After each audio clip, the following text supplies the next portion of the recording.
Wake up, Daddy's home. I feel the need for speed. And it's shaking big time. Damn the torpedoes!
Everybody on? Good. Great. Grand. Wonderful. No yelling on the bus. Welcome to Sunday Funday. I'm your host, Joe Lara, and we've got an incredible slew of guests today. And we're going to start with Casey. Hey, How are you, sir? Joe? Great. Good. Great. Excited to be here.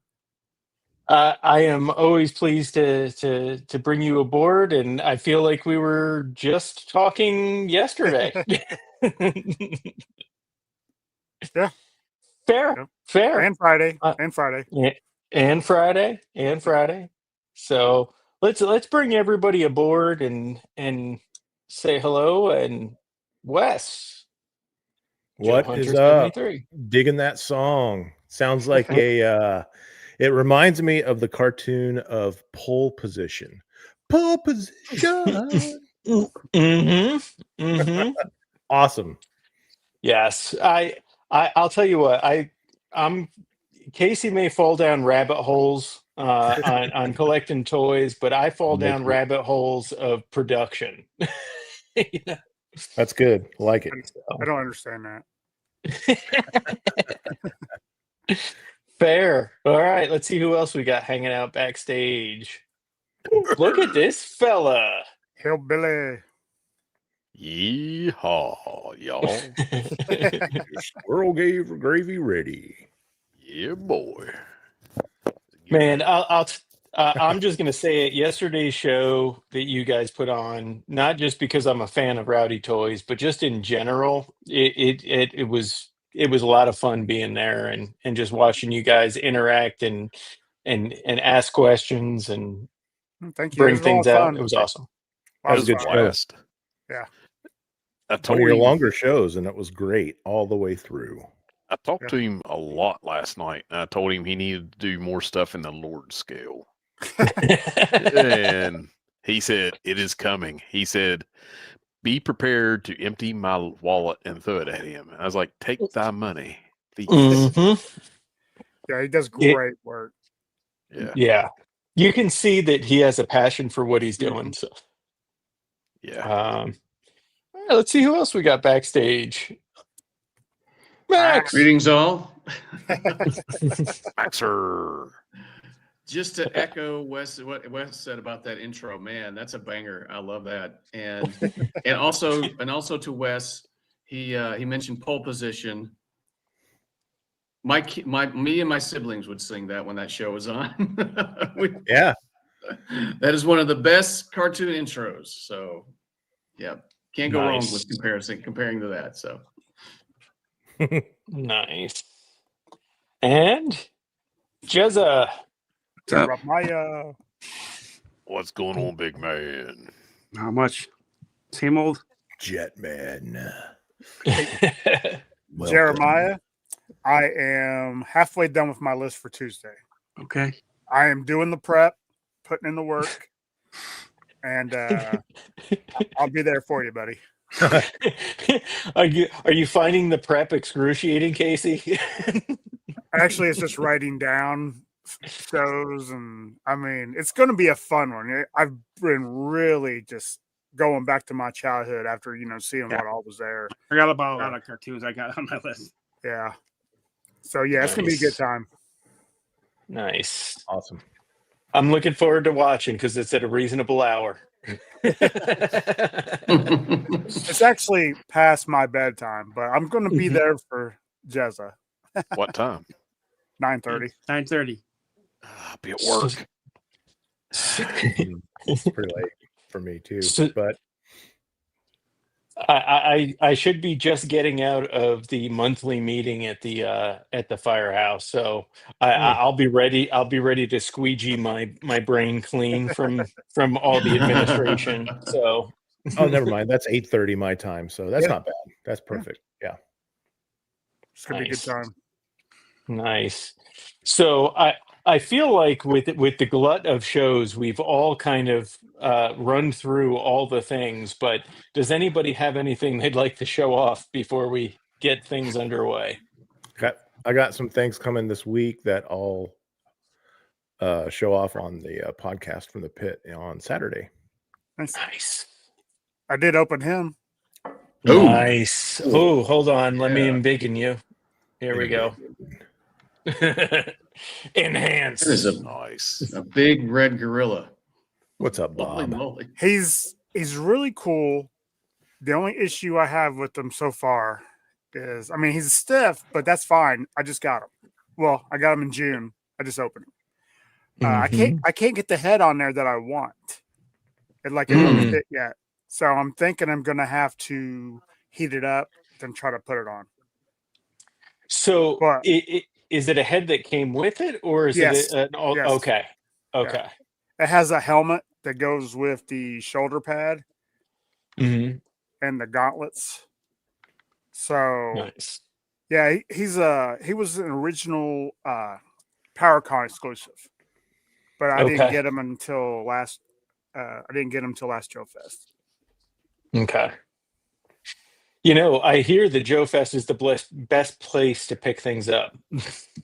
It's really good. I mean, you're going to pay normal prices for those, but I mean, for a guy like me who does hit some rabbit holes, I can find some later stuff cheap that's not G.I. Joe. Yeah. Motu, I clean up. Getting 2000X figures, it's been out like for 20 years. I'm getting them for $8 to $10, still in a package. Oh wow!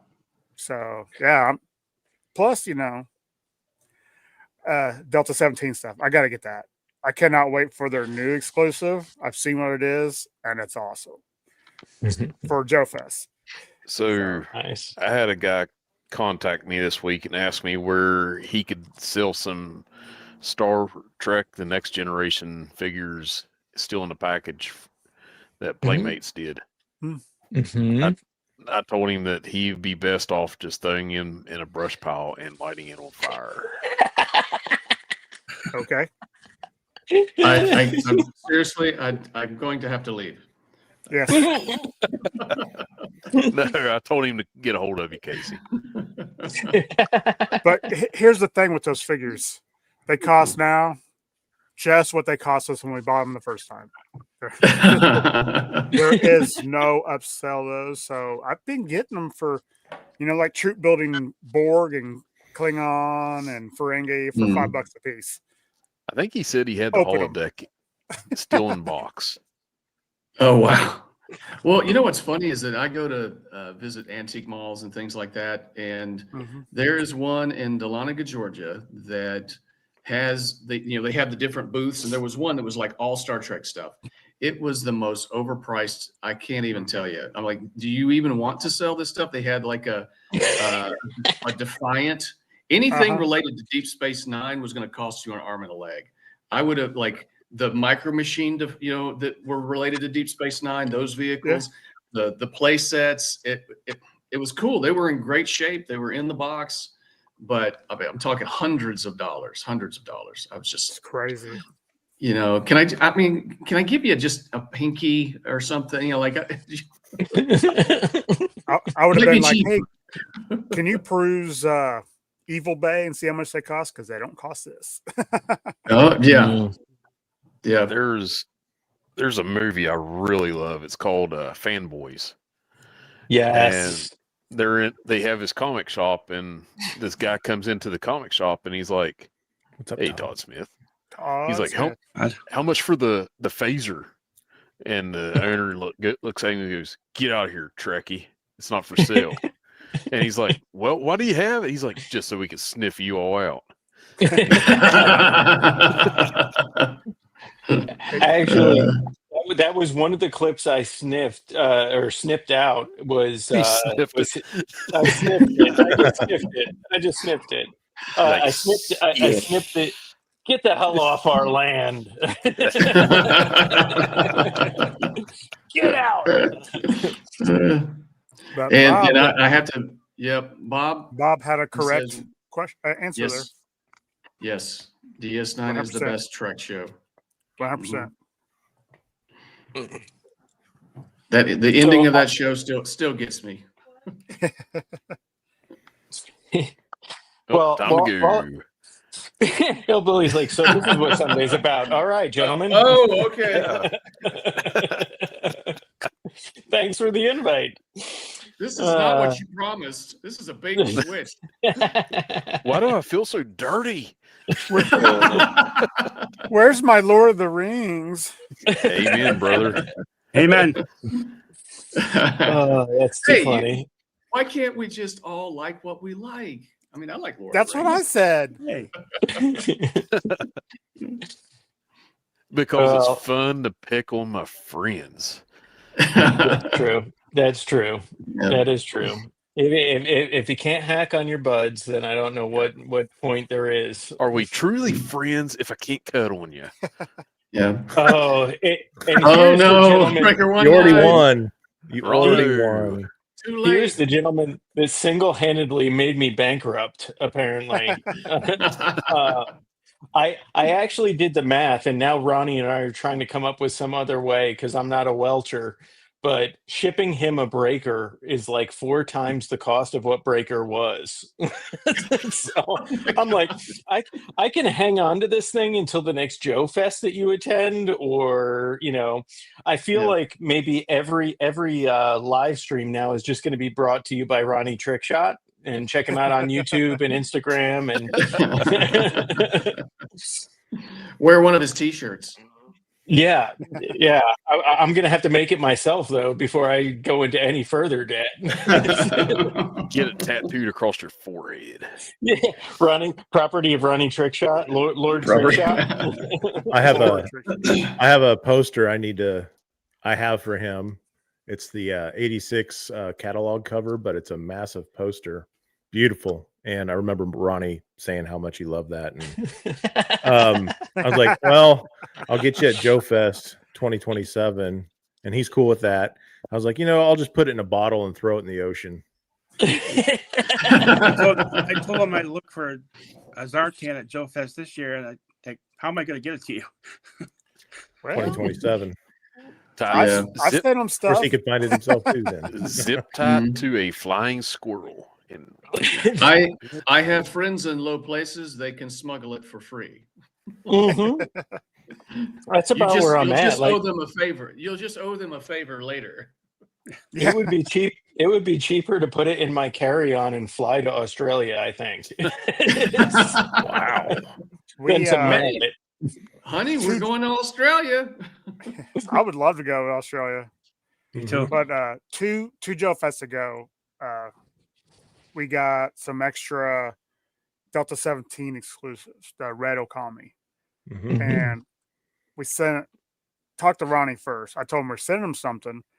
I asked if he could then send it out to like 3 other places in Australia so we could save on shipping.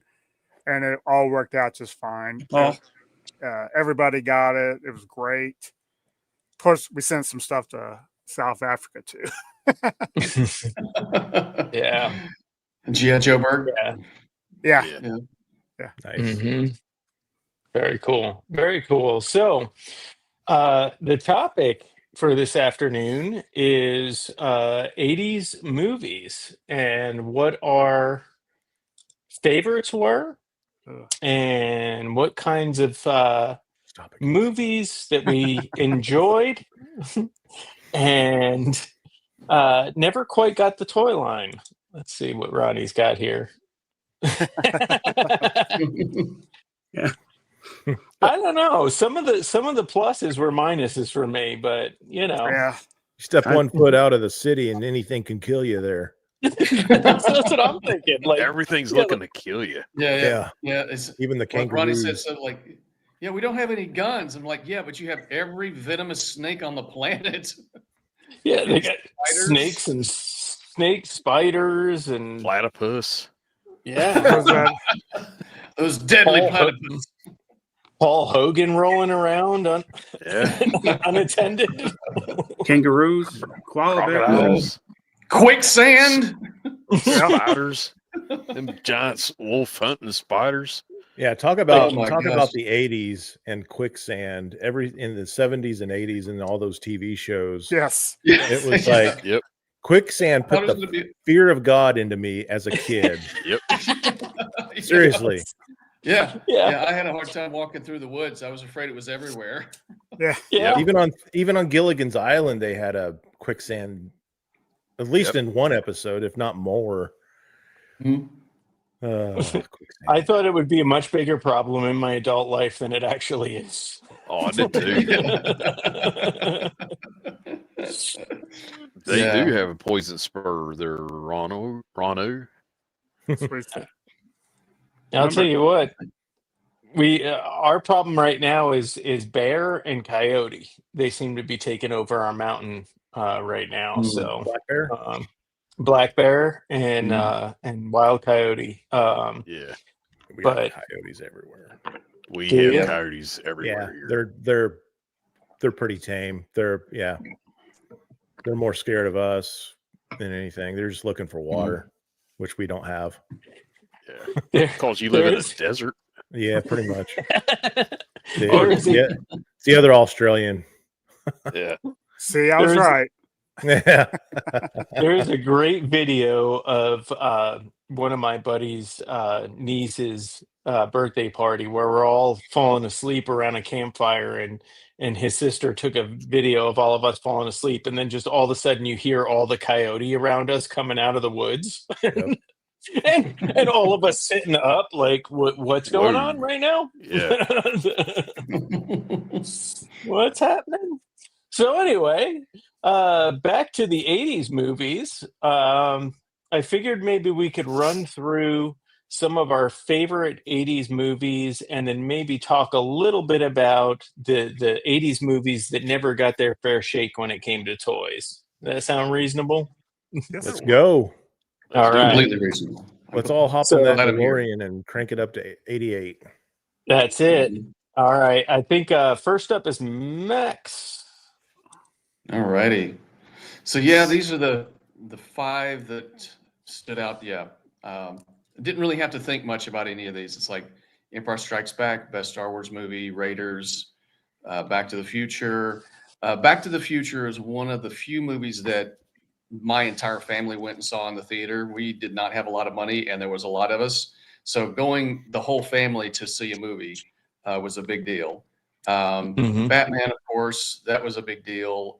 Like the biggest movie of like 1989. It was sold out everywhere. Me and a friend managed to get in the opening night. It was one of those, the theater, one of the workers came to the front of the theater and said, "This is a sold out show. We need everybody to move into the middle. And even if you don't get to sit with your friends or who you came with, we need everybody to fill up every seat so everybody can sit here." So did not see Predator in the theater. I was a little too young for that, but I did have a friend who had HBO and we watched it constantly. Heck yeah. So yeah. Yes. So those are so I'd have to say, yeah, that's a pretty fair, my top five. I mean, there's so many great ones that, well, I could make another 5 list. So yeah, these are my 5. Easily. Yes, easily. Yep. I think Batman was probably the first movie that I can remember. Actually, no, it's not, because Rocky 4 came right before that, and we're going to get to that later. But Batman had like magazines that came out, the behind the scenes of the making of Batman. And that was one of the first things I got at the was it Ben Franklin or the Five and Dime? One of the two. Yep, Ben Franklin's. Yep. And my grandmother picked me up a Batman book, and she's like, Batman's coming, and I opened it up and I'm like, holy smokes, you know. Yeah. And that's when I started reading the Batman comic and I collected Batman and Detective Comics and picked up practically everything I could get my hands on at the time. I mean, Dark Knight Returns, and I think Death in the Family had just come out. Like, I think it happened like maybe the year before. So I missed that. That was probably the first trade paperback I ever purchased, was Batman, Death in the Family. And The Cult, Bernie Wrightson and Jim Starlin. Holy moly, that's a dark. And it finally earlier this year, finally got the deluxe collection edition, the collected edition. That's a very dark Batman story. So the late 80s were like, that was prime Batman time. I mean, he was huge. So. And Batman had such peaks and valleys as far as the comics go in value, because I remember like that was a wild cover of Robin, and like literally you saw him like melting because of the blast on one of the covers of the Death in the Family. Yeah, like it was like it might as well have been $1 million, that comic at some points, because it was like $100, $200, and then like 5 days later it'd be like, yeah, that's $20, and I'm like, what happened between like last week and today? What happened? So that's the only hard thing about comics. Yeah, and I will say that the Prestige, the adaptation to the Batman movie, drawn by Jerry Ordway. And I think Denny O'Neil wrote the adaptation. I could be wrong about that, but that was a very good adaptation. Probably one of the best movie adaptations I've ever seen.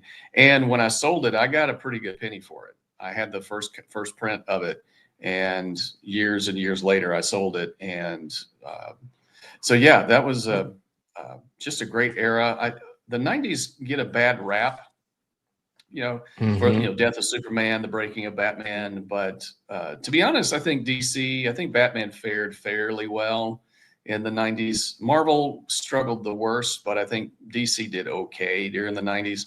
But I didn't mind Nightfall and all of that, although I didn't like all the crossovers that came. That's what turned me off of X-Men. But in terms of just eternal fandom of Batman. Now I'd played, I was familiar with the reruns of the Adam West series, and me and my brother, we of course ran around with towels around our necks and played Batman. We had the Superpowers collection, but it wasn't until the Michael Keaton movie that I started actually regularly reading Batman. So, but who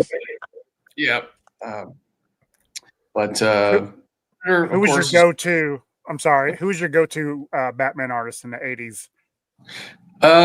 Well, Jim Aparo had to have been the first one, but Norm Brayfogle will always be my favorite. He's just, and may he rest in peace. I have both those volumes of his Batman work that's collected.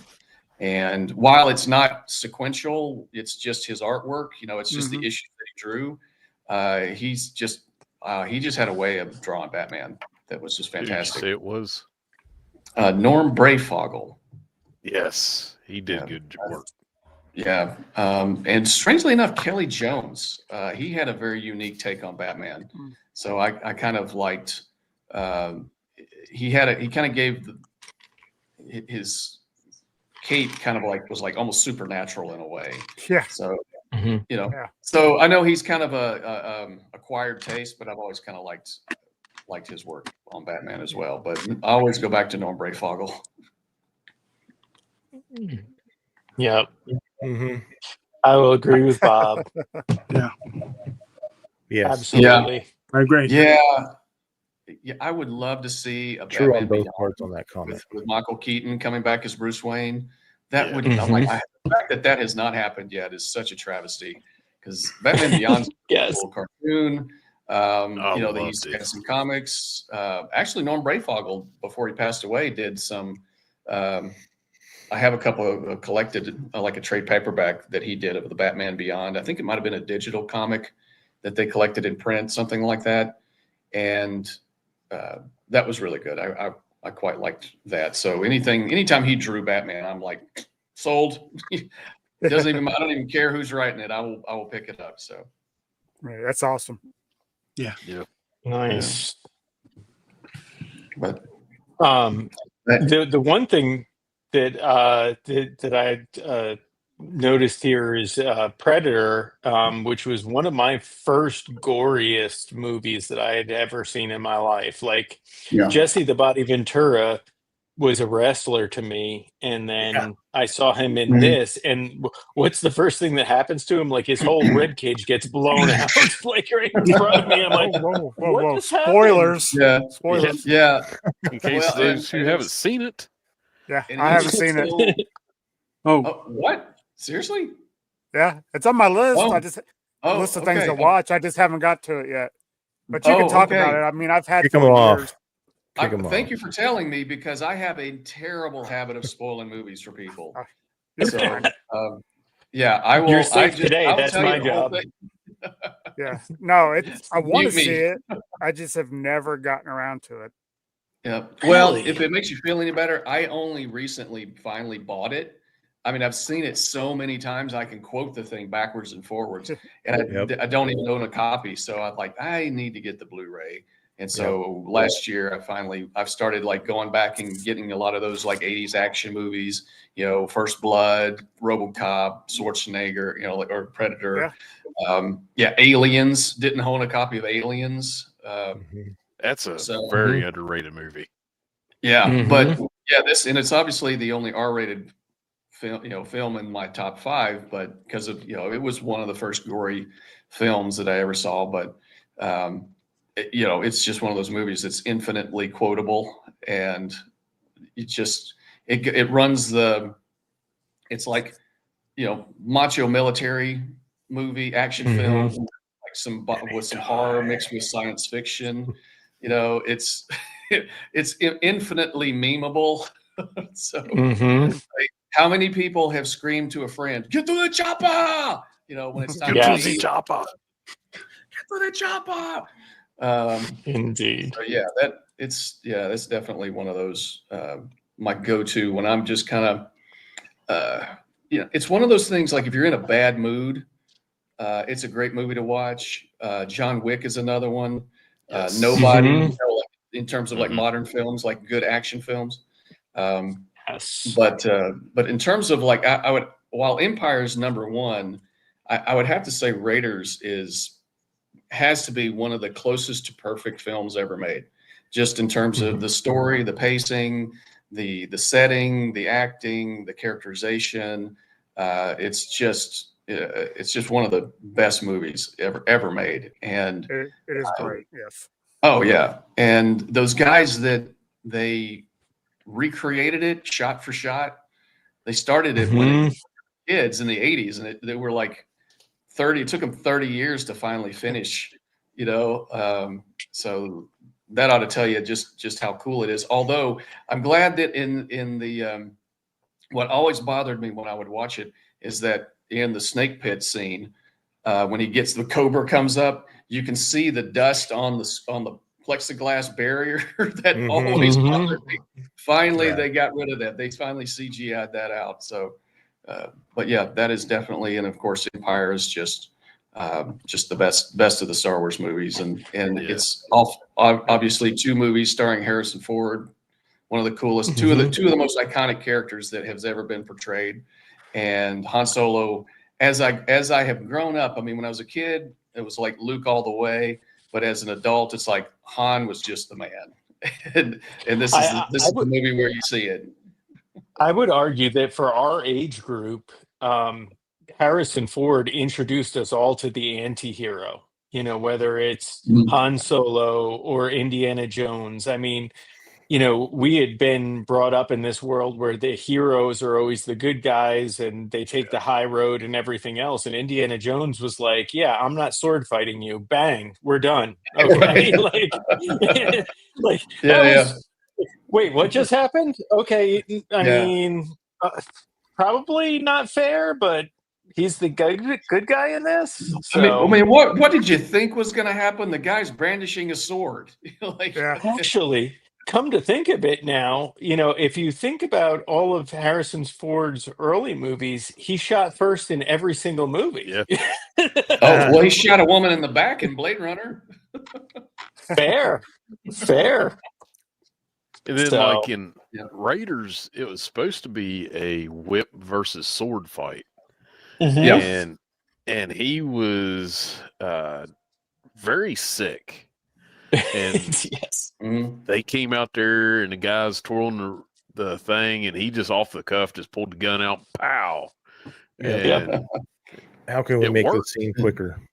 Yes. I read somewhere he wanted Han Solo to die in Empire. Yeah. He did. Sure did. He actually wanted to die in the first one. Mm-hmm. And just Star Wars. He felt like that character's, basically save Luke so he can destroy the Death Star, and he should have died right there. Mm-hmm. Yeah, I think he has to be killed in every one of them or something like that. Yeah. I don't know why. When you think about the entire original trilogy, his dialogue is the most quotable. Yes. Buddies, I have a friend of mine who is the biggest Star Wars fan you will ever see, you will ever meet, and we were always just Han Solo quotes back and forth. It's like, no, this one goes there, that one goes there, right? Right. We worked together. We were on the same production line, and we just like, all right, don't lose your temper. I'll come right back and give you a hand. So it's just stuff like that. Nice. And but I think the most famous thing about Empire is the love story between him and Leia, and how he's supposed to say at the end, like she says, "I love you," and he's supposed to say, "I love you too." But then I actually just saw this again, where Harrison Ford says that wasn't a very Han Solo-ish thing to say, and so it's like, and George Lucas didn't leave it in until they saw the test screen. The test screening, the audience all laughed at it, like, yeah, like in a good way. Yep. Yeah, that's what Han Solo would say. It's like, yeah, I know. And so, and it's one of those most classic scenes of cinema. So the soundtrack is awesome. The effects are always great. The hero's journey of Luke, and the fact that it's darker, it's the rebellion gets the snot kicked out of him, and Luke loses a hand and all that. Yeah, the Millennium Falcon scene through the asteroid field, one of the best scenes.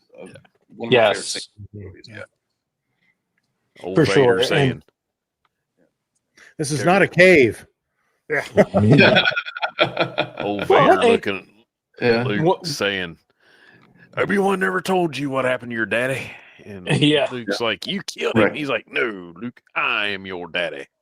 I'll tell you, I am not a fan of the prequels, but the edits that have come out of having some of that footage from the prequels and going back, like those edits where, he's talking to Luke, but he's thinking of what actually happened and how he's got to position it to tell Luke, yeah, your dad was awesome, like he was great, and then like in the back of his head, he's watching him go, "I hate you," and it's like, ooh, that's rough. That's rough. No wonder Obi-Wan was like that, Because I always felt Obi-Wan was like really aloof in the original trilogy, right? Like he was kind of spaced out, and it was like, no, you know what he was? He was like he was like a liar by omission. Like, I'm not going to tell you everything. Yeah. Yeah, like he's been waiting his whole for 20 years for this kid to finally grow up and Yes. take and essentially kill his own father. Yeah. Yep. And then so it's kind of like he's almost like he's manipulating a child. It's Yes. holy moly, Like, that was the whole. I mean, that was the whole point, right? His death scene in A New Hope. His death scene in A New Hope was kind of like deuces. I'm out. Finally, thank you. All right. Al Guinness didn't even want to be in it. He's like, fine, I'll do it. I could use a paycheck. Yeah. Well, it's funny is that he didn't like the dialogue. He's like, you can read this dialogue, but you can't say it. And yes, I forget how he referred to the dialogue, but ridiculously fantastical or something like that. I mean, he had to acknowledge that his fame from Star Wars, I mean, the royalties that he got, I mean, took care of him for the rest of his life. So it's like, okay, this is not he's a classically trained, he's got before Star Wars, he had a body of work. I mean, he was on tons of stuff. Oh yeah. But he's only known for, Obi-Wan Kenobi. Yeah. All right. Well, that having been said, let's move into Wes's picks. There I am. There they are. Yeah, these could have been just like my top 5 Joes. It changes a lot. It changes from sometimes minute to minute as I was trying to put this list together. Yeah, there's a lot that could have went in here, but these are pretty much just the, like Aliens and Red Dawn. Never saw them in the theaters, too young. I was actually able to see Empire as a kid in the theaters and Die Hard as well as I was 13 at the time. Might have been 4. No, I wasn't. Yeah, 13, 14. I was 14. But yeah, my mom drove me and a friend to the mall to watch Die Hard. Yeah, that was awesome. And it's a Christmas. What year was that? Was it like 87, 88? Yeah, 87 or 88. I want to say. Because he was still doing moonlighting, and which I watched with my parents. We only had 3 channels of TV back then. I didn't live in town, so. But yeah, no, Die Hard definitely is a go-to for 88. Me. Yeah, 88. Yeah, it is a Christmas movie. Yes, it is. That was going to be my question. How many people here feel like it's a Christmas movie? It was released in July in the theater. As a lot of movies, like and hey, the first Lethal Weapon is a Christmas movie. Yes, agreed. I was about to say that. Agreed. But yeah, no, Die Hard is it's great. I almost said fantastic. It's okay. It is fantastic. Yeah. Red Dawn to me is one that I was, as a kid growing up in the Cold War, as we all did. Rexship has no idea what that feels like. But the seeing the kids at the school and the teacher sees those paratroopers coming down, just sent chills through my spine. That I was like, this could happen. Yeah. All right. So yeah, my friends and I, living in a small town, the next town over was even smaller. It was like one of those like little. There's a filling station, and that was it. And I want to say there was like half of a paved road in that. It was like a town, like seriously, a town of 500 people. But it was a farming community. So in the summers and stuff, going over to my friend's house, they had a bunch of all the kids there had 3-wheelers, and we would all ride them up and down the town with our Rambo AK-47s that were lifelike. Yelling Wolverine. Yes. But yeah, that and then Aliens. Seeing Aliens on TV,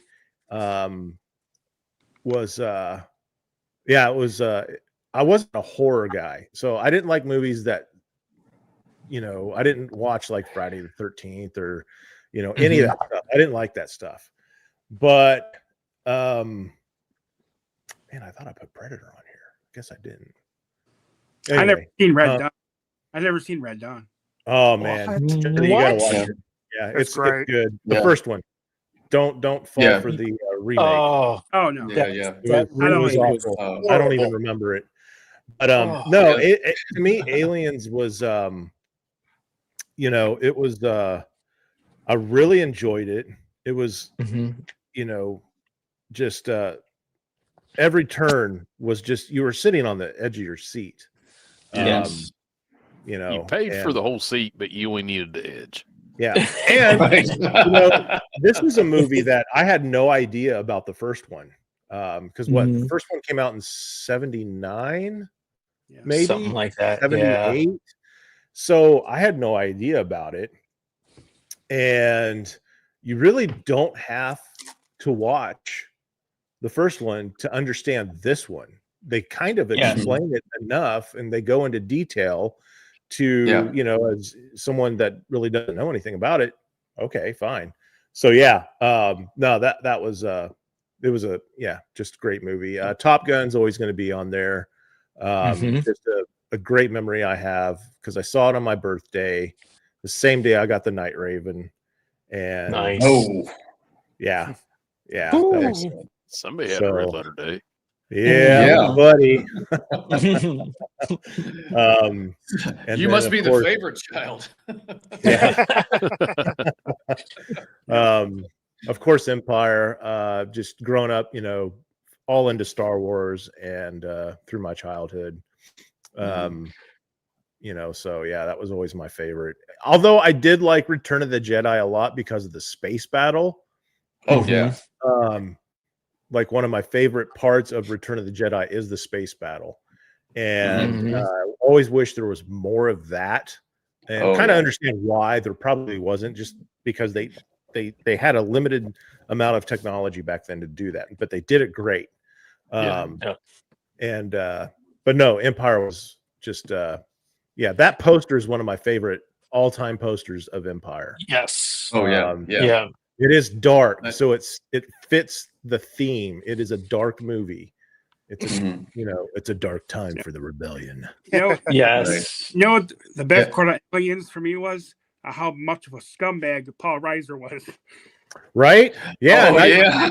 Right. I didn't, and this was before I knew who Paul Reiser was, and then you know, about 10 years later, he's actually a stand-up comic, you know, and I think he was a stand-up comic during this time, you know, when Aliens came out. So for him to actually take that role and be that jerk, you know, was he did a great job.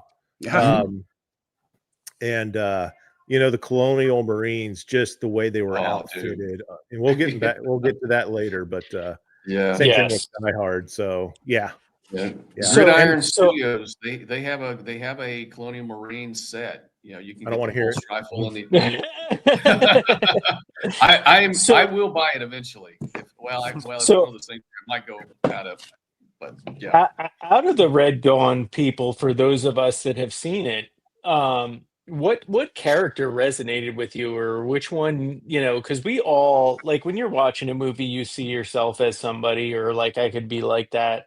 What Red Dawn character resonated with you? Started with maybe Wes. I was going to be either the Charlie Sheen character, or and I forgot his name now, but he was killed by the Heinz when he stood up with an AK after he shot. C. Thomas House. C. Thomas House. Thank you, Casey. Yeah. You know, he killed, you know, because I can't remember the line he said, but it was a really cold line about, you know, because they killed his father, and he's like, you know, he doesn't hurt anymore when he kills people. He doesn't think about it. All that hate's gonna burn you up, son, and he's just like, he keeps me warm. Yes. Yeah. That what's his name, the pilot, and told him that all that hate's going to burn you up, son. Yes. That's Powers Booth, right? Powers Booth. Yes, thank you. Powers I Booth. can't think of these people's names. What's up, off course? Howdy doody, sir. Yeah. What a great flick. Like, and you're right, like being brought up in the Cold War era, this was, a little pressure release because we were all doing those drills where like our desk was going to protect us from a nuclear blast. And Hey, our school, we living in Kansas, even though we did tornado drills and stuff, and we'd all either go out into the hallway and do a duck and cover type of thing, or if we had time enough, we would go down to the basement. So some of these were technically talking to some of the teachers and the principals later on. Like when I was a senior in high school in the 90s, they're like, those tornado drills were also nuclear drills, because on our school we had that nuclear sign that this was a nuclear file shelter. Wow. Yeah. I was because we'd go into the basement. Yeah, I was a nerd in grade school or grammar school, and I'd be like looking at the other kids, and I'm like, this isn't gonna work, right? Like, if this is a real thing, this isn't gonna work. Yeah. I think they figured that out It's when not that even the commercial same was as out in the tornadoes. 50s. It's placebo, make you feel better. Yeah, for sure. All That right, gives you a little bit of comfort. I think up next we got Mr. Casey. That's a great So, list. yeah, it is. Yes, it is. I like how we have to go through fewer because we're getting more crossover because of the kind of group we have. Like we're all kind of into the same things. Yeah. But I like the first one there, Highlander. That's wild. Love it. Love it. Good flick. Since Casey's never seen Predator, for anyone that's joined late in the chat, Casey has never seen Predator. I'm going to bring that up this Saturday again. I've never seen Highlander. So I've never seen Highlander either. What? I've never seen Top Gun either, but I won't. I have zero desire.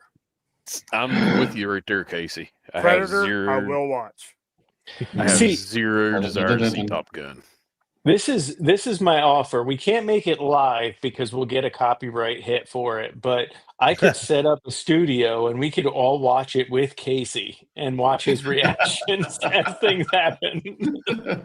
But then we got to do a Highlander with Jeremiah, because that movie blew my mind. I'll have to try and watch it as well. And also, and Eric hates it. See, of course. The TV series of Highlander was great to me. I know Eric hates it. He's getting ready to dump all over it. I'm not going to dump on it. Highlander, Sean Connery. Again, Casey, there can be only one.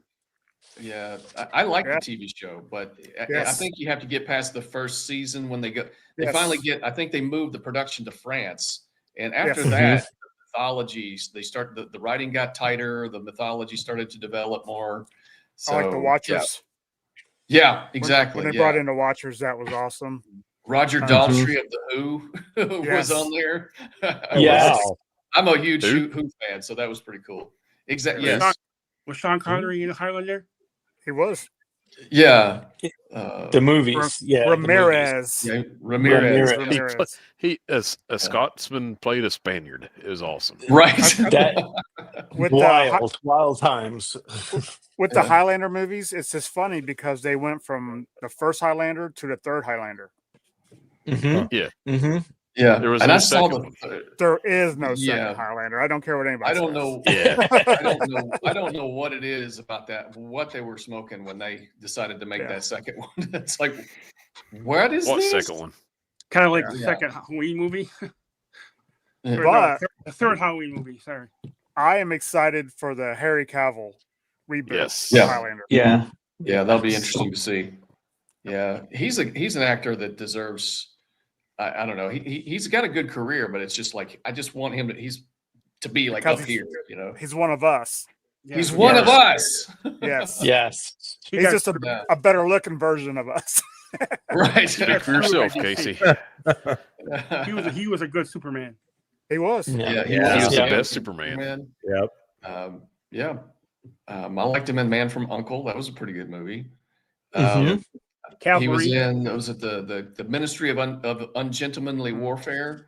I'm wanting to which see is- that. It's okay.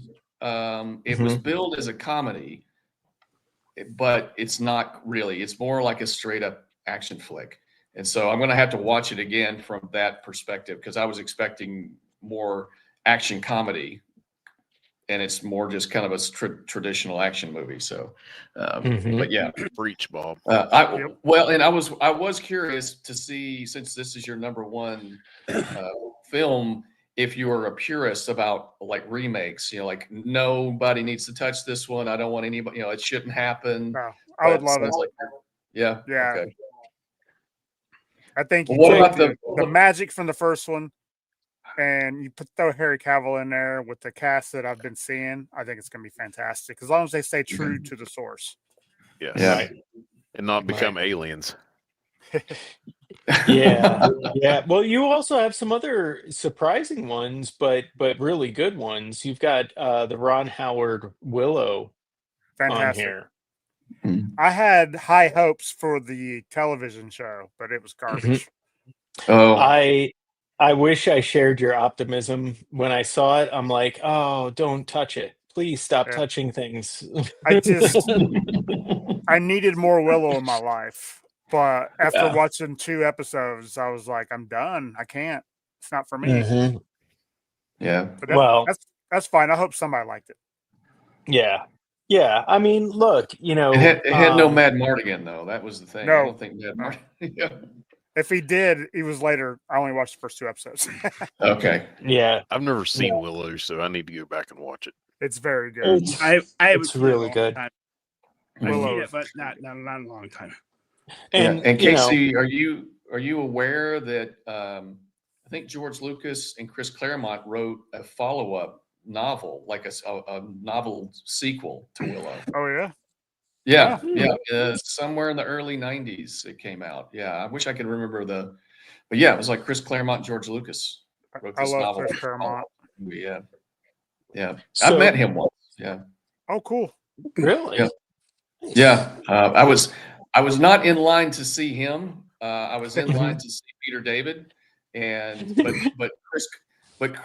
got out of the Neil Gaiman line, met him, got into the Peter David line. Chris Claremont was supposed to come in after Neil Gaiman. He was sitting next to Peter David, and we got to talking a little bit. I got to shake his hand and everything, chatted for like a minute or so. But yeah, so. And that was during my heyday of, when I was heavy into the X-Men. So that was pretty cool. So, Oh yeah. Hey, Casey. so yeah. Oh, But look sorry. up that book if you're into like fantasy novels. You might. Yeah, you I might- am. So your middle one here, Casey, may be controversial, although not to anybody that knows you. Is the Masters of the Universe with Dolph Lundgren. Yeah. I mean, I it's like it. cheesy. I get that. Skeletor, But I great. enjoyed it. Skeletor was great. I liked it. Beastman I was felt- not the best. Mhm. They took some liberties with some characters that I really liked. But Mhm. overall, I mean, Motu's always been such a big part of my life that I was so excited to see this in '87. And plus, Yeah. Courtney Cox. Yeah. Yeah, there's that. That was like her And, first film, wasn't it? Yes, it was. Yeah. I Yeah. think- Fresh off of her video from Dancing in the Dark. Dancing in the Dark with Bruce Springsteen. But yeah, I think Frank Langella. I mean, he never made any apologies for his portrayal of Skeletor, and nor did he need to, because I think he did great. He was Yeah, he's fantastic. swung for the fences. Yeah. Yes. Yeah. There's only one other person that could pull that off and do a better job, and that would be Casey. No, that's a great list. Great list. I there. don't know. I think Danny DeVito could have pulled off a good Skeletor. I got I don't think he had. I don't think he had the stature, though. I got a trivia question. For the CGI. Masters of the Universe. Okay. I'm not going to ask you guys, but the actress that played the sorceress, She was in Friends. She was Monica's Courtney mom. Cox's mom. Yes. Oh, for real? Yes. Oh, that's cool. Yeah. It's like 6 Degrees of Friends. Wow. Friends is my wife's favorite show, so I know a lot about it. Yeah. Mine as well. My daughter's favorite show too, so we've watched a ton of it. You don't have to put the blame on them, Casey. I know you like it. I do like it. I do. Yeah. Well, Well, first 5 seasons. It's not my favorite, but I like it. Yeah. When my wife and I were early on in our relationship, when we first got married, because we got married 6 months after we met, like it was fast. But when we were just putting our life together, that was the big splurge every year, is I would get her seasons of Friends because that was her jam. And so I understand the cult very well. It's a show that we would watch together as a family on the DVDs. There's only been 2 shows we watched together as a family: Friends and Walking Dead. Yeah. Yeah. Running from zombies definitely brings a family together. It does. Yeah. I know All we're right. going to move on, but Casey, I want to get your input on what's your thoughts on the upcoming remake. Have you been keeping up with that production at all? Oh yeah, I'm excited. Okay. Everything I've seen is toy accurate. Okay. And they're going to spend a lot of time in Eternia. Yeah, that was my biggest complaint, was that there was too much time on Earth in the first one. Right. So, but I mean, you got to look at it. It was easier to film and Yeah. say Earth. Now with all the CGI green screens, I've seen the Jaw Bridge. It looks so cool. Very excited. It's a year away, I think, from theaters. Yeah. And I'm very excited for it. Even though Jared Leto's in it, I think it's going to be good. Oh no. Yeah. Hopefully in a minor role. Well, Skeletor minor. Oh, you're kidding. Oh my God. Still have high hopes.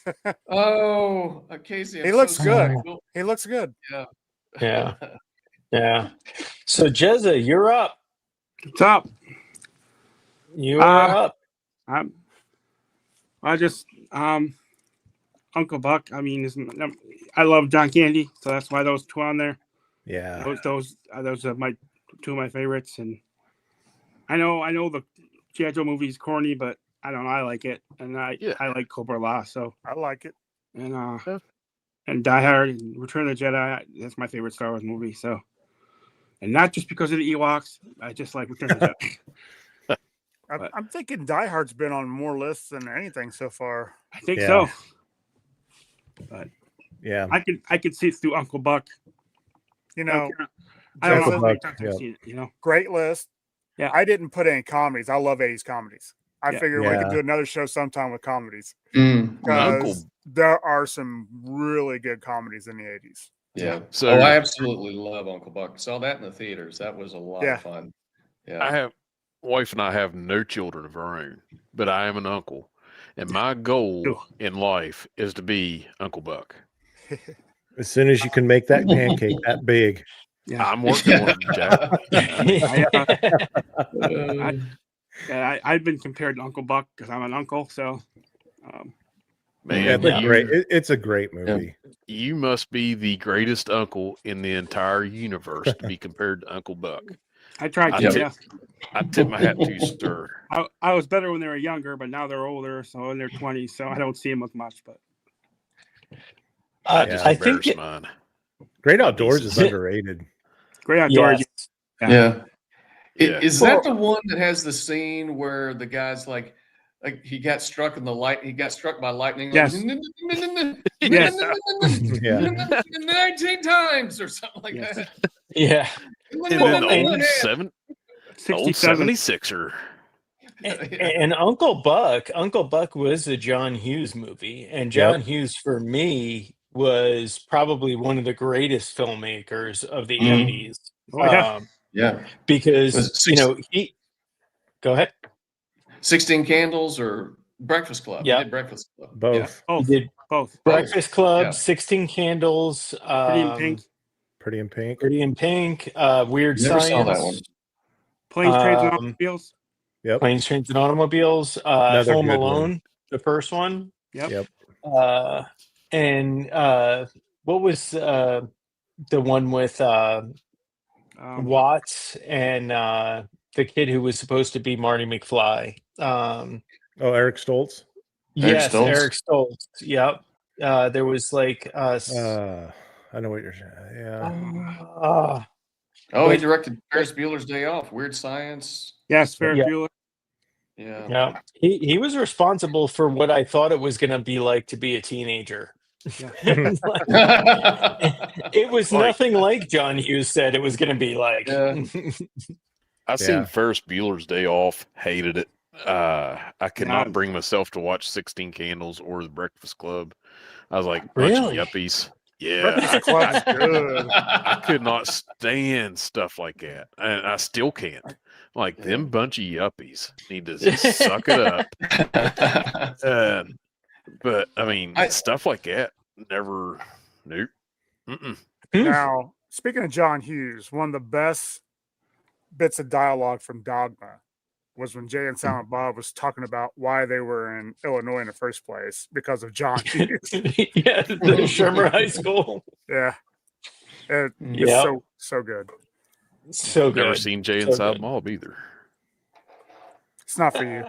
It's an acquired taste. It's not for me. Yeah, it's an acquired taste. Kevin Smith movies are acquired taste. Kevin Smith is overrated as a writer. Yeah, he is. Whoa. I loved his Green Arrow. His Green Arrow is good. His run on Green Arrow is pretty good. Yeah. Didn't he write the He-Man on Netflix? Yes, and that was fantastic. Yeah. Whenever I go back to whenever Wizard Comics every week or every month will put out the top writers of in comics. He had never written a comic, and it was like he's the greatest thing that ever touched down. I'm like, this pot liquor right here wouldn't know how to write a comic if it slapped him in the face. But I digress. He wrote Daredevil, I think. The first, like the Marvel Knights Daredevil, when they started that in the late '90s. Then he went on his interview with Stan Lee from like 20 years ago was really good. So if you ever catch that DVD, I highly recommend that. So I like this show. Here's a funny story. So maybe, I don't know. I went to his comic book store, Kevin Smith's comic book store in Red Bank, New Jersey. And the guy behind the register was the guy who plays like Walt in all the movies. And he's just like a regular dude. And I guess he did some of the writing or some of the penciling for for the Widening Gyre series of comic books. And I had bought one because it was a variant cover, and he signed it without me asking. And I was like, okay, now I don't want to buy that one. And he's like, what do you mean? He's like, I was like, no, dude, I don't want it now because you just ruined the cover for me. It was simultaneously the funniest and most horrifying moment of my life because I was like, he just ruined a $75 book and I got to get out of here. Yeah. Oh my gosh. It was horrible. And, honestly, I didn't know that he was involved in the making of the book. I did know he was in the movies because, I recognized him, but I was just so horrified. I'm like, no, I don't want it now. But anyway, all right. So here's mine. I share some. Red Dawn. That was every school kid's dream was, the 1980s, let's get to the rat killing already, Batman, Michael Keaton, and even Robert Wool. I thought he was really funny. And a really good addition to that movie. And Rocky IV. Mm-hmm. This one for me was like everything. And recently they just redid like Rocky versus Drago, a recut of this movie. And I kind of dug it. but I'm not sure how to feel about it because I am a very much a nostalgia person, and I'm like, I just want to watch the one that I watched for like 400 times in a row on VHS. But I do see the points to the cuts that were made to the new one. But Rocky IV was the first movie that I had gotten like a behind the scenes, like, get ready because this is going to be the best movie ever kind of magazine. And it was just so amped up. And I remember like everybody in my school had seen it and we had all, go America. And like it was just so much wrapped up into that movie. And yeah, I just thought like the soundtrack alone, like tell me you can't one of the throw best that, songs I've ever listened to. Yeah. throw that soundtrack on in your car when you're driving, and let me tell you, you're getting there faster. It's and when we get out, you want to whip somebody. I'm a huge Rocky fan, so yeah, 80% of that movie is a montage.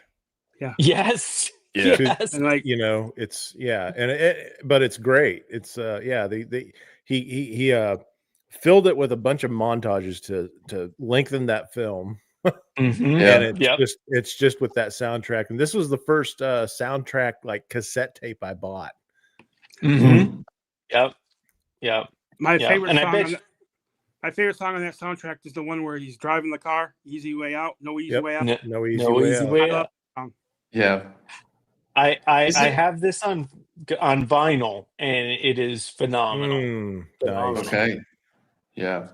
Is that Hearts on Fire? Is that Hearts on Fire? Is that 4? Yeah. Yep, that is 4. Oh, like Okay. all the great Rocky songs are from 4.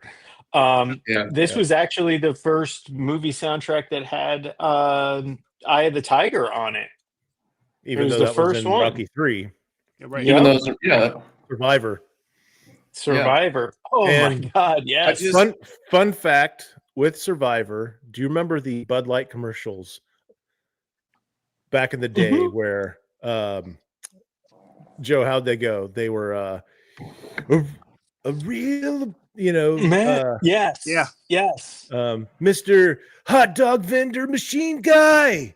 Yes. That's the lead singer from Survivor. No way. Yeah. Oh. Mr. Hot Dog Vending Machine Guy. Hot Dog Vending Machine Guy. Yep. Yes. I will say that Rocky IV did traumatize me a bit because I loved Apollo. I thought he had a great character arc in all the movies, and and Carl Weathers he could deliver his lines and his dialogue. Yeah. When he's reaming out Rocky in the third one, it's just like, I want to go fight somebody now. I feel so inspired. Yes. I think Carl Weathers was an underrated portion of the 80s because, Predator, Rocky, all of the Rockies. Like you can't have a Rocky if you didn't have a Action Jackson. Yeah. How do you like your ribs? I love Carl Weathers. And I feel bad because, that Action Jackson was his shot to be the leading guy. And, it was good and people liked it, but not enough to push him, to like, I'm having a senior moment right now. Yeah, an A-list. He wasn't A-list. He deserved it, man. Like all of his stuff, like he played the hell out of it. But go ahead. If you think about it, when you watch the Rocky movies, seeing his attitude in the first couple of movies of Rocky, you could see where he cheated on his wife and had Adonis, the Creed movies. Oh, he was that, you know what I mean? No, Adonis was with his regular wife, dude. No. No. Yeah, no. Adonis. Yeah, Which that was my one problem with the Creed movies, which I like all 3 of them, but I didn't like the fact that he was not, he was illegitimate, essentially. With it's like that kind of besmirched Apollo's legacy. I was like, what? That's what athletes do anyway. Yeah. So I guess, because we're almost on time, believe it or not. My last one was Iron Eagle. And if you didn't watch this a million times during the day when you were homesick, what were you doing with your cable subscription? Because it was always on somewhere. Yeah. For me? Well, man, Lou Gossett Jr., man. He was another one of Lou those Gossett actors Jr. from the 80s that he was everywhere. I loved him and everything.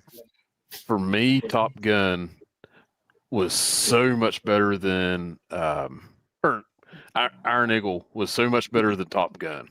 Sorry, I got a little getting a little excited here.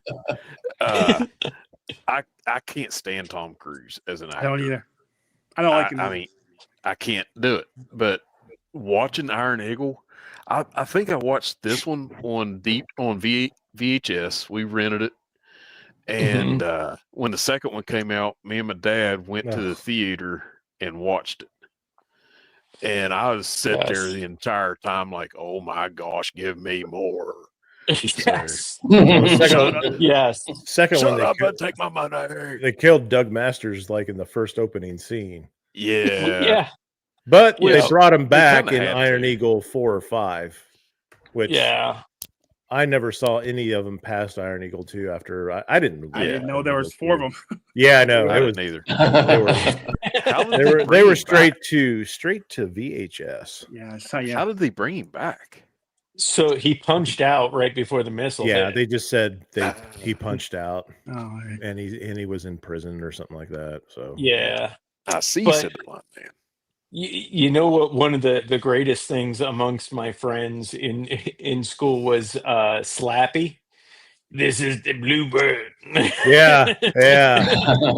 This is the bluebird. This is the bluebird.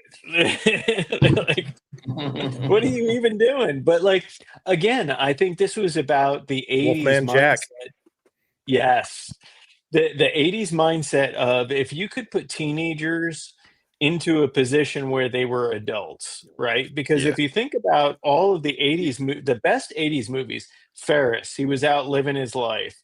Iron Eagle, he hopped in a plane and went and saved his dad. The Goonies. They went out and saved the town. It was all about kids taking the position of, hey, we can do stuff. And those were the best movies in my mind. Yeah. A lot of they're aspirational, right? Yes. And that's, it gave you something to look forward to and empowered you as a kid. I can make it. We're gonna do some stuff, man. I can fly an F-16 if I need to. Now it has been so long since I've seen Iron Eagle. I have bits and pieces of it in my memory. Where did he get the planes? Where did they stole it? Yeah.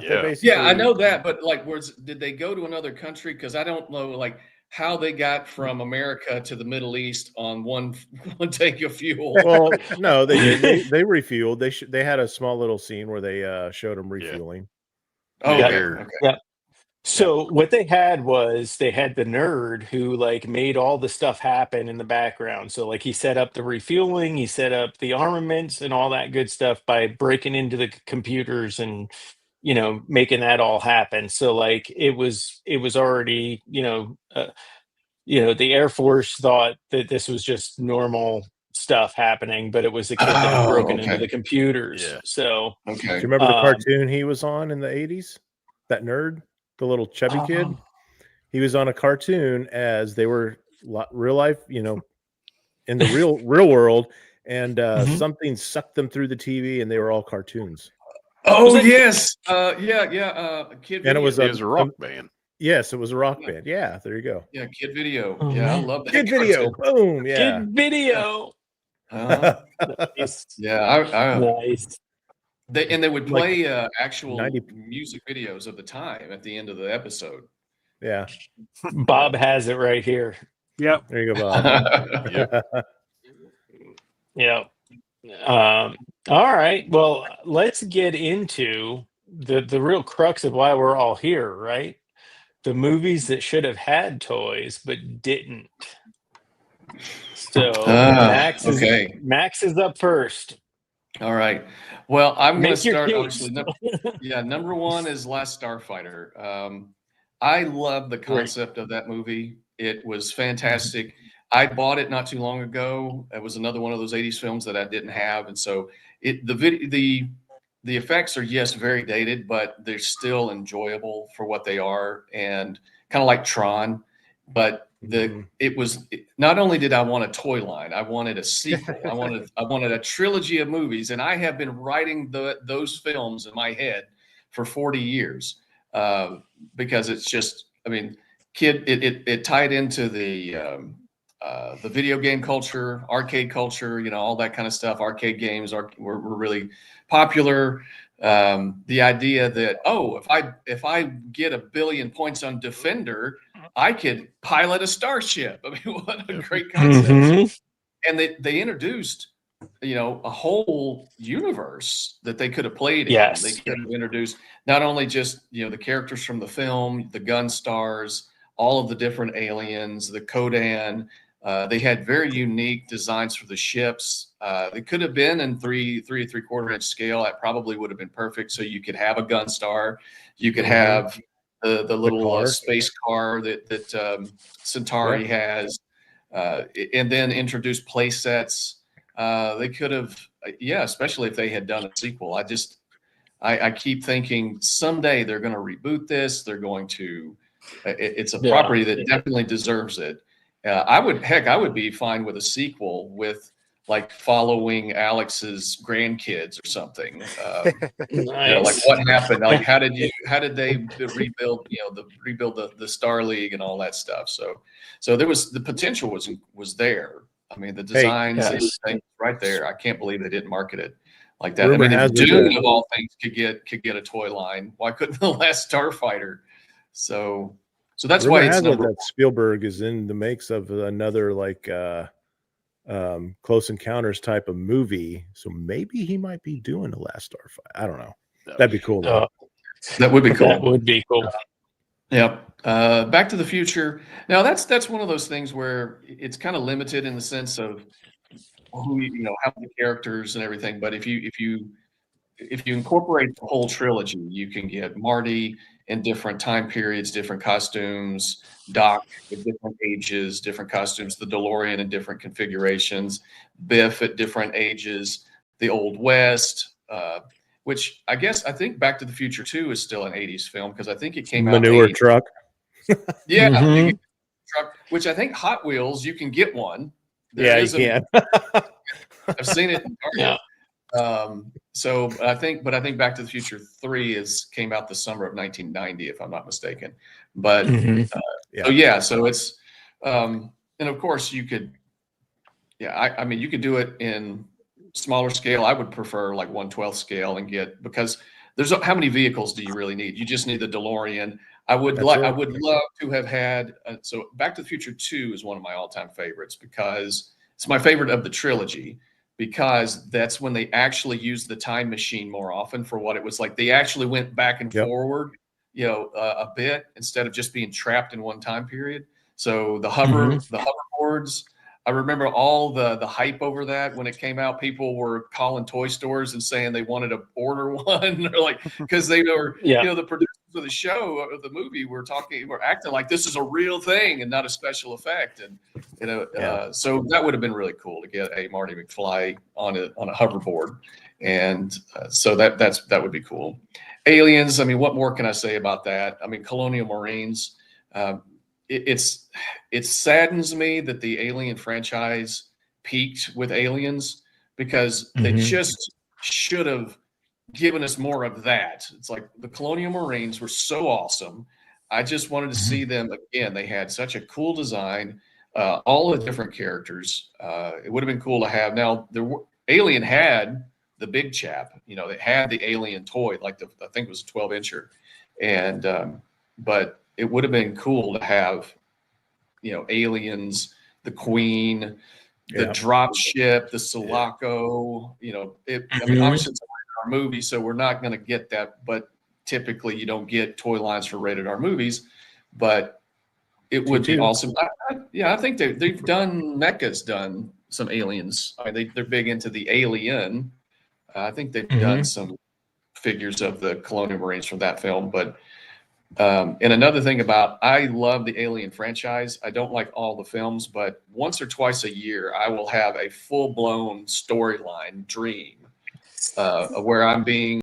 I mean, I've had Alien versus Predator dreams. I've had dreams where I'm like, we're trying to keep just a few, like there's only like 2 or 3, and they're trying to get into something, you know, where we're at, like a foundry or something. We're having to wall ourselves off and find weapons. It's like, I've read a lot of the tie-in novels. So it is pretty cool that you can, like Gridiron does have a Colonial Marines 1/12 scale armor. You know, you got the helmet, they've got the vest and the pulse rifle. The pulse rifle is probably one of the coolest sci-fi weapons I've ever seen, next to the lightsaber. It's just so cool. I've seen people like build mock-ups that actually fire real rounds. Like has a digital counter. You could like load it up with like 22 long rifle and it'll, Nice. you know, and then fire it. Yeah. Blade Runner, come on. You know, the look of the universe, the spinner cars, Decker, the various replicants, you know, just you could have done a whole team of Blade Runners. Titan Comics has just finished up, I think, a whole comic run, like Blade Runner 2019, 2029, 2039, and I think then of course we have 2049. So you could do both those. You know, you could do both those films, characters from those films. And then of course I think Predator. I think I swapped out Predator for Road Warrior because I was looking. I was looking through my movie collection and saw, you know, I have all the Mad Max films. I'm like, I gotta swap this out. Like, how cool would that have been? You know, that image. I would love to have that figure look just like that. The V8 Interceptors. You could have a fleet of those things. The Knight Rider tow cutter.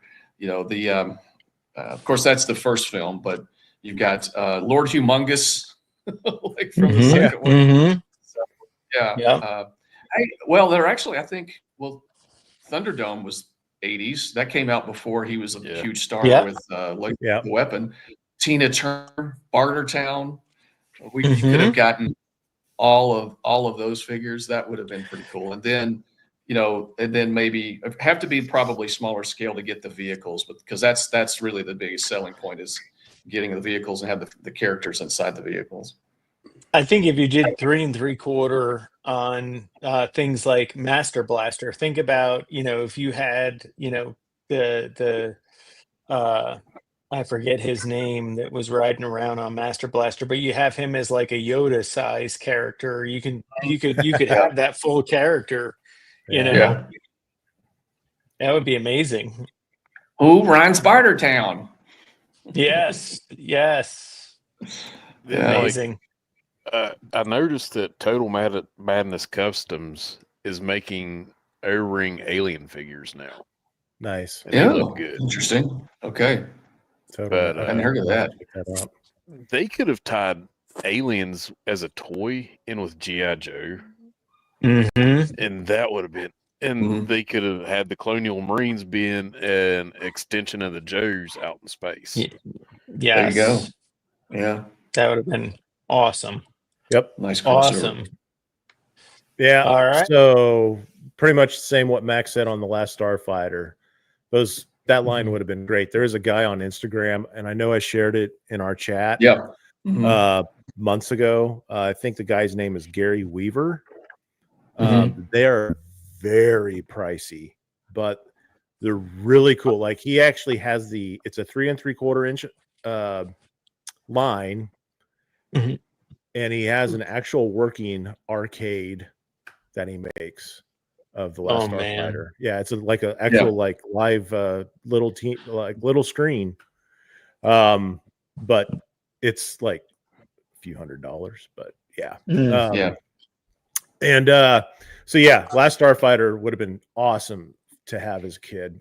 Top Gun. Hey, give me more F-14s. Come on. Yes. Yes. Plus incorporate the T-30, the not the T-38s, they were F-5s for the MiG-28s that they MiG-28s. They were F-5s. So, and then you can also include like a Ninja motorcycle. Yes. And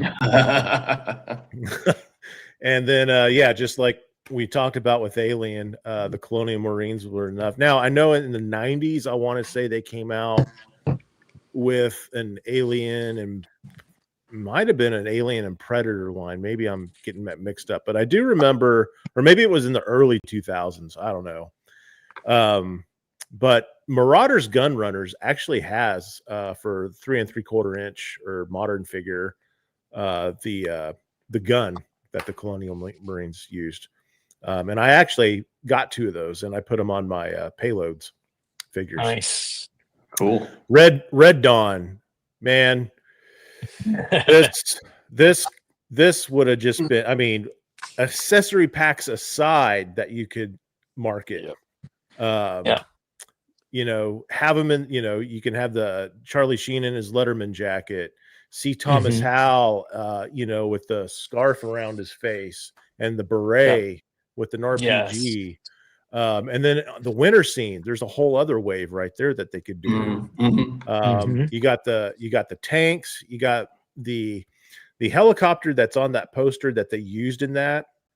One of the most frightening scenes when they're in that canyon and they hear it and all of a sudden it's just like low approaching, like holy cow. And that was actually I forgot the name of that helicopter. The Hind? Actually, it's a version of the Hind, but it technically doesn't have those wings on it. Hollywood outfitted it because they actually couldn't get a Hindy 21 or 24. Yeah, so but it looks ferocious. Platoon, like, come on. I mean, that's one reason why I love Footloose. He looks like somebody from Vietnam. Yes.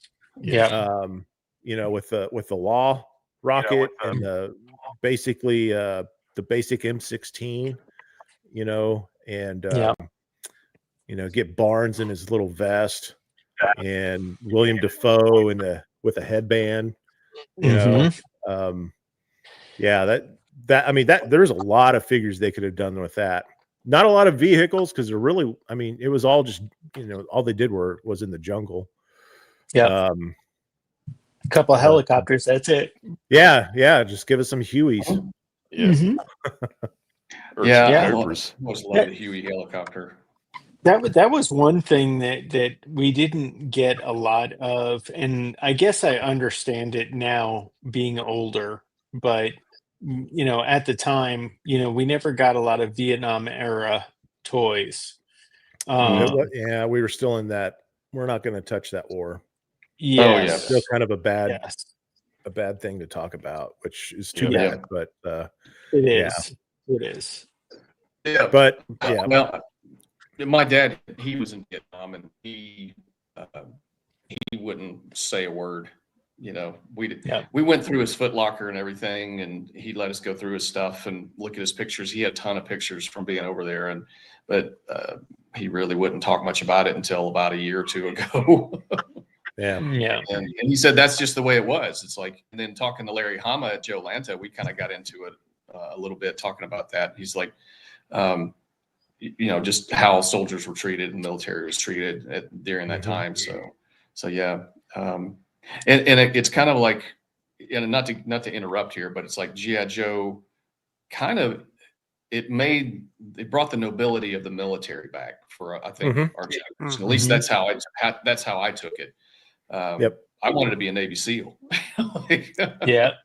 Because of G.I. Joe. Well, it's another reason why I like also one of my favorite figures is Tunnel Rat, you know. Is just that version of a soldier that would go into tunnels, even though he has a massive backpack and a massive gun. And he didn't come with a pistol. But like Bob, Better Ray Bob. sir, you nailed it. Yes, Kenner did a line in the 90s. I want to also say it came with like green slime too. Yeah. Mm-hmm. I mean, slime was Slime was everywhere back then. So Yeah. For Yes. sure. Probably was line. tied in with Alien. Totally. 3. Yeah. Yeah. Yeah. Casey. Yep. I mean, Highlander's the best. Yeah. And you can have the sword detachable play. heads. Yes, detachable heads and the sword play. I mean, Yes. tell me that would not have fed our, because Joe went into that whole ninja thing. Yeah. Mhm. And I mean, you don't have to stick with the movie because you need more immortals. So Yeah. it gave them an opportunity to make new characters for new waves. Yep. It would have been great. Soft goods for the trench coat. I mean, Yes. now Full Metal Jacket, same reason I want Platoon. Great characters in both movies. Yes. I want the lineup for both these two movies. I was talking about them at once. I saw Platoon in the movie theater. It was so fun. Wow. Yeah. I was young, but it was really good. Casey, do you want for Full Metal Jacket? Do you also want to include the Vietnamese prostitute? So We love you long time. You can love my character a long time. No, but I do want some massive troop builders for Viet Cong figures for both of these that you can just, if they're the same scale, you can mix and match. Yep. It's just great. Red Dawn, same thing. Troop builders for the Russians and the Cubans. And you can do alternate figures for, like you guys were saying earlier, for the winter. And, when they're first out there and when they start getting all that gear from dead troopers, it works out really well. And I mean, Die Hard, I can see a really cool play set in the mix for that, Yeah. Yes. All the terrorists. And a Huey. Yes. That plaza. Oh, yeah. And a cop car with Twinkies. And the Lego. Yes, you got to have the Twinkies. Yes. The limo driver. Welcome to the party, pal. Argyle. Right. Yes. Argyle. Argyle's awesome. For sure. For sure. I would love toys for all those. Yes. Yes, for sure. Jezza. Uncle Buck. I just want an Uncle Buck figure. I mean, basically the only one I want is I want a Buck Russell figure. That would be so cool. And I love Tango and Cash. And then you can have that's a underrated. Those two main characters. You can have Jack Palance's character. You can have I don't really remember any.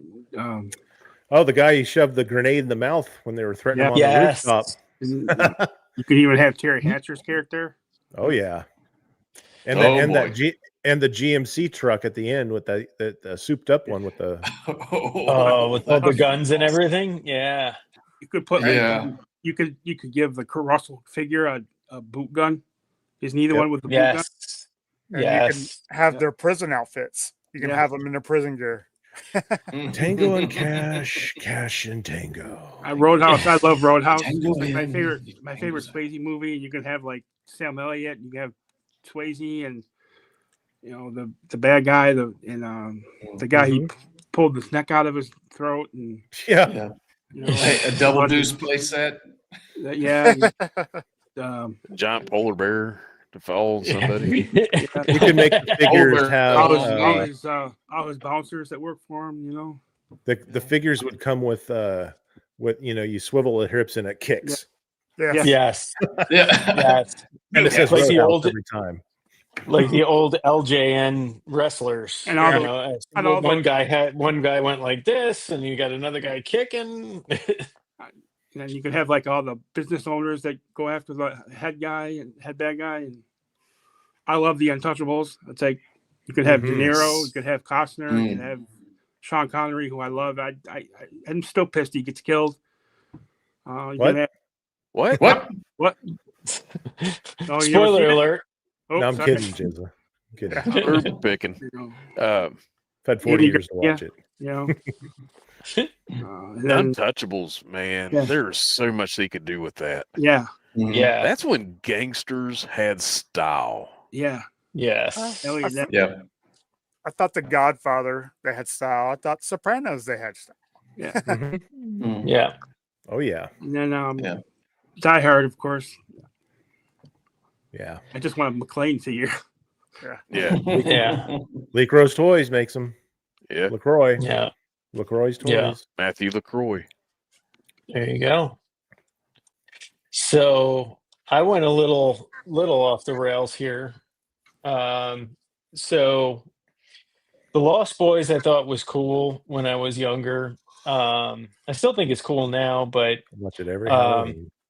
yeah, like you could have like dirt bikes because they all had dirt bikes, and you got the boardwalk play set, and then you've got the house with all the different things, and Grandpa with his big The old machine with all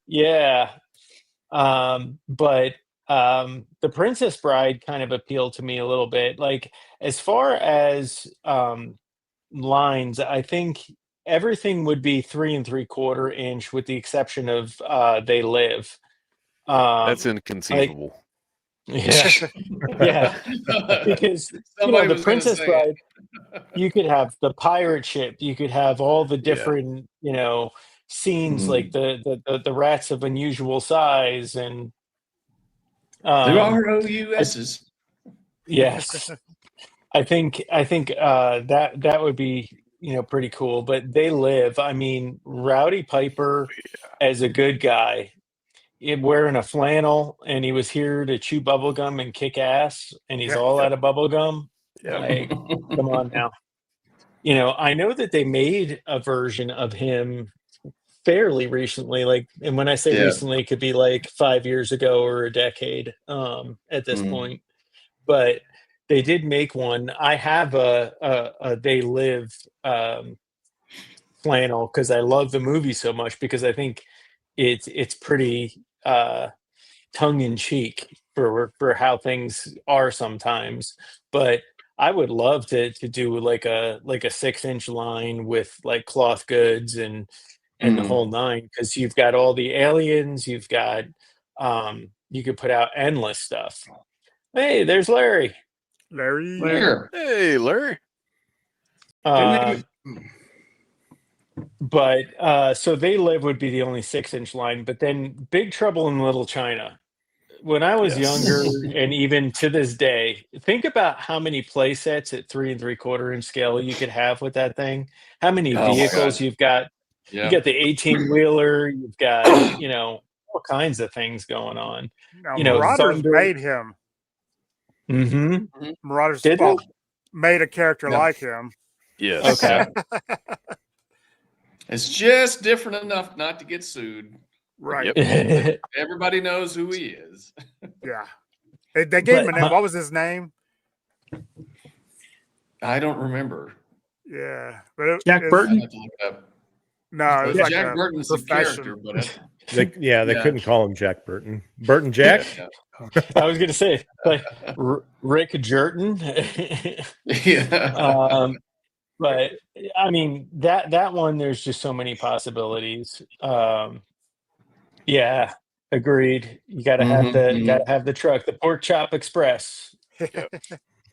But I mean, all the different baddies. You have the army builder for the gang, and then you've got the people that were all in the elevator. I just thought that would be like a super cool line to have. And then the Goonies would be for kids like me when I was in the 80s. So like if you didn't have enough money to buy the play sets, anything becomes a play sets in Goonies world, as Right. long as you had some characters. Yep. You could build anything in your backyard. Yeah. So but The Grail would be the pirate ship. Oh yeah. Yes. For sure. That would be our USS flag, basically. Yeah. Yep. Agreed. Yeah. Agreed. And just again, you've got the kids, you've got the Fratellis, maybe they get the CRV, the Fratelli CRV. I would love to have Mama Fratelli and the two boys as Oh, yeah. baddies, in the collection. Like, Yeah. what a great set, And you gotta have Sloth. Oh yeah. Yes, Love Sloth. Chunk. Yeah. I love you too, Yes. Chunk. Hey, Sloth, you yeah. guys. Hey, you guys. With the pirate ship, with the pirate hat. And- Yep. And Lego put out a Goonies set this Oh year. yeah, they did. Okay, I think I vaguely recall seeing that. And it could come with a Baby Ruth bar, like Quick Kick did. Yeah. Baby and- Ruth, Yes. Baby Ruth. Oh, and just all the accessories that can go with it. You've got the key, you've got the map, you've got all kinds of things. And again, it could be the Goonies anywhere in the world. So Yeah. One of the funniest parts of that's where Sloth rips off his shirt and he's got the Superman shirt underneath of it. And everybody's like, Joey- oh no. No, if it was a 6-inch line, Data could actually come with a bunch of gadgets. Mm-hmm. Yeah. Yes. That'd be hard to do in Agreed. the 3 3/4 inch Yeah. line, but Yeah. Chunk could have that special where he does the shuffle. Yes. You can even do a One-Eyed Willie skeleton. yeah. Yes. Yeah. 100%. 100%. But so those were my thoughts on that. But I like a lot of the comments as we've been going through here. Like we could do a whole show on John Hughes. We could do a whole show on this, that. I love the people that joined us are like, pumped about the topics that we're coming up with. So how One about you, Eric? Oh, yeah. Go ahead. No. Go ahead, Eric. Yep. I have one movie because the rest of your all's movies kind of Suck. come right straight, kind of what kidding. I would pick. But you missed one. Oh my, I'm big. Yeah. Yeah. That was a fat joke. There's one movie It's not a joke. that, yeah, no joke. I am fat. Me I too. am chunky. I am too. Me too. But there's one movie y'all missed. What's that? The Last Navigator. Never seen it. Ooh. Flight of the Really? Navigator. I think I Flight of rented the that Navigator, the that's same it, time yes. I rented. I haven't seen that one either. Yeah. Flight of the It is- Navigator. I That was messed up. pretty It's cool. Flight of the Navigator. Yep. Such a good movie. Pee Wee Herman's even in it. He's Yes. the voice, right? The voice of one Yes. of the characters. He's a like voice for the AI? alien. Yeah. Yeah. Hey, yeah, that It's- sounds right. It's a great movie. I was going to say you have to Yeah. have that ship as battery Yes. operated, where you can press the button and it Yes. gives you a Pee Wee thing. You'd have to have a Mhm. couple different ships because you'd have to have the one where it's like in rocket mode, where it's like Yes. like sport mode where it transforms into like the sleek, like Mhm. arrow. But Mhm. that is such a good movie. I love it. Yes. Yes. For I sure. think we watched that movie in class the last day of 7th grade. So I think that might have been the one and only time I ever saw it, but it definitely left a mark.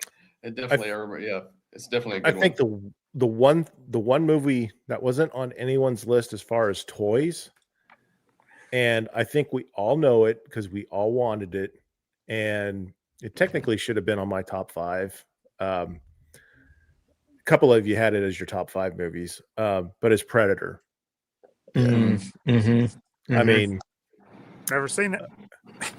I I almost put Commando on my list for top toys. That would have been good. That would have been good. Yeah. you've Yeah. seen Yeah. Commando, you haven't seen Predator, Casey. Not because I don't want to. I know. Get around to it. You've had how many years? I remember when Predator came out, my dad rented it. And it was like my freshman year in high school. I was off for summer. And it was my first like hardcore R-rated movie. And the language just starts rolling. And I'm sitting there on the couch like, there's all kinds of no words in this movie. I'll make it like this. But yeah, I watched it, and whenever the Predator like jumped from tree to tree, I was like, he's a teleporter. Like, oh my Mhm. gosh. But they did a great job with that movie. I'm scared, Pancho. Yeah. Something waiting for us, and it ain't no man. We're all gonna die. It's one of my favorite lines. When that one guy that's shaving himself with, to calm Oh, himself down, Bill Duke. Duke. Yeah. So when he's like running up the thing and he's talking to himself, that was so unnerving Long as a tall child. Sally. She Bill sweet. She's so sweet. She got everything, everything I need. I'm gonna give me some time tonight. That was the most, like, I felt more unnerved watching him come unglued than I did watching the actual predator. I see you past them trees. Yeah. Yep. The language was bad. And then Billy out on the tree, on the log. Yep. Whenever he's waiting for the predator. Yeah. There's a story. That guy was just so mean. They had to have armed guards on there, not to protect him, but protect the cast. Yeah. Yes. He had to have bodyguards to protect the cast from him. He was not a good person. Alcoholic, and he wasn't a good guy. No. Yeah. I almost. Oh, sorry. Go ahead. I almost put Lisa Whalen down as for a movie with toys because I would like to see a Riggs and Murtaugh figure. Oh yeah, exactly. And Gary Busey. Oh, yeah. He was going to put it on there, but he's too old for that stuff. It's a was great movie. Yes. Oh yeah, Lethal Weapons. Like that. All of those movies are good. So yeah, the first one's the best one, obviously, but that would be 2's really good too. Yeah, I like both the first two. The third one's kind of a little too comedic, a little too much Joe Pesci, but the fourth one kind of introduced America to Jet Li, like gave him like a wider audience. Mm-hmm. So yeah. Something else I was going to say about Predator. I can't remember what it was now. It'll come to me. I think we're getting another lethal. Oh, Ice Pirates. That's the rumor. Mel Gibson's directing it. Yeah. Wait, what? I saw Danny Glover recently. Didn't look very good. He's too old. Too old for this shit.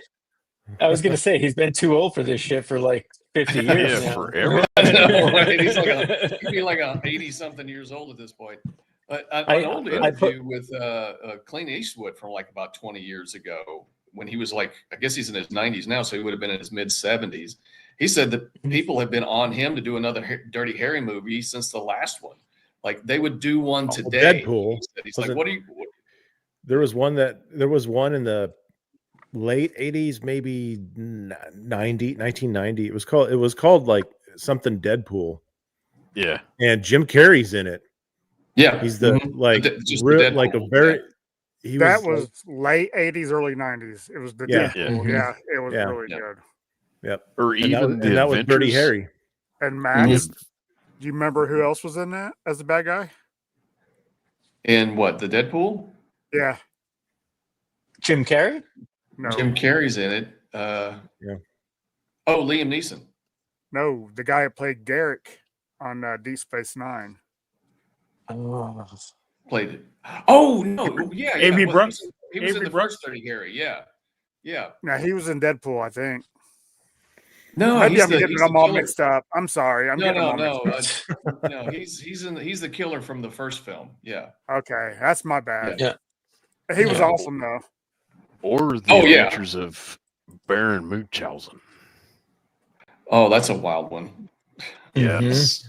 That would definitely be a colorful 3 3/4 inch line. Like I could see that being for like little kids, like adventure people kind of thing, maybe in that style.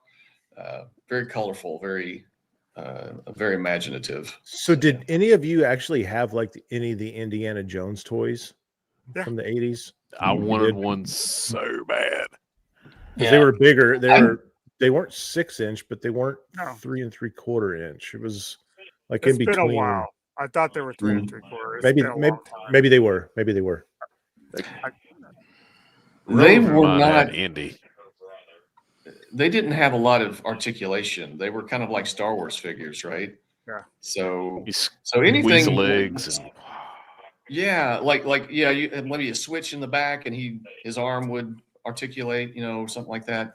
But yeah, after GI Joe's, I mean, GI Joe's really spoiled me for everything. Yeah. Because Yeah. of the extra articulation, it was, I mean, compared to everything else, I would have loved to have had Thundercats figures, but the articulation was terrible on all of them. Yes. I had a few of them. and- They was horrible. Yeah, I mean, they were too big, and they just didn't have A-Team. the extra articulation that they needed. A-Team. A-Team. Yep. Yeah. Sure. So Hey guys, I'm getting some wife aggro. Dinner's been ready.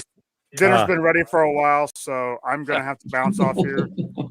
Joe, Yeah. Thanks for having me on. Thank you. Everybody else, it was a lot of fun. yeah, good to see you, Casey. Good Take seeing care, you, Casey. everybody. I'm following you right behind you, Casey. Here. Yeah, I was gonna say Yeah. we're pushing 2 hours here, and I knew we were gonna go long, but I appreciate everybody not only in the chat but also that came in to join me tonight. So thank you, and Thanks for hosting this. Yeah, this is fun. Let's all get some Scratched an dinner. itch I didn't And realize was I needed to be scratched. Yeah. fair enough. But yes, so real quick, Wes, you want to go around the horn and just let people know where we can find you? Yep. Instagram Joe at JoeHunter73 and YouTube. I think it's the same at JoeHunter73. I'll be on Thursday with a punk with toys. There you go. Nice. Very cool. Eric. Casey and I, you can find us on YouTube at Podcast from the Pit. You can find me on Instagram under Hillbilly Harper. And next Saturday, we have a Jocker Block lineup. We have this guy I never heard of before, Joe Hunter 73, and one of our mutual friends, the Mexican Griswolds. Nice. Okay. Nice. Yeah. Very cool. Max, what do you got coming up? Got some Joe stuff and Valor stuff. I'm gonna getting in the mail soon this week. So hopefully by next week I'll have a few new videos. So at Maximum Work 2099 on Instagram or just Maximum Work on YouTube. If you find me one or the other, you will find me one or the other. So yeah, look me up.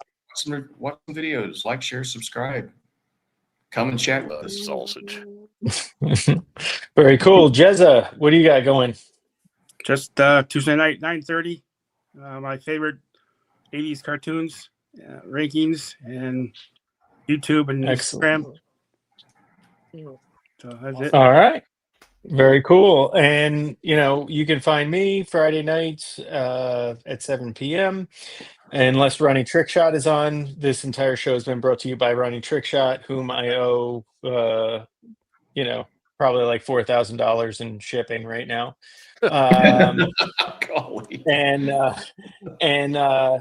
Sunday for Sunday Fun Day, and I will get a chat out to everybody to see who wants to come next Sunday and see what our topic is. But thank you all so much for being here tonight. It means the world to me. Thank you to all in the chat. I appreciate you, and we will see you next Sunday. We're gonna go get some dinner. Yeah. Have a good night. Peace Take out, care. y'all. Have a good one. Take it easy.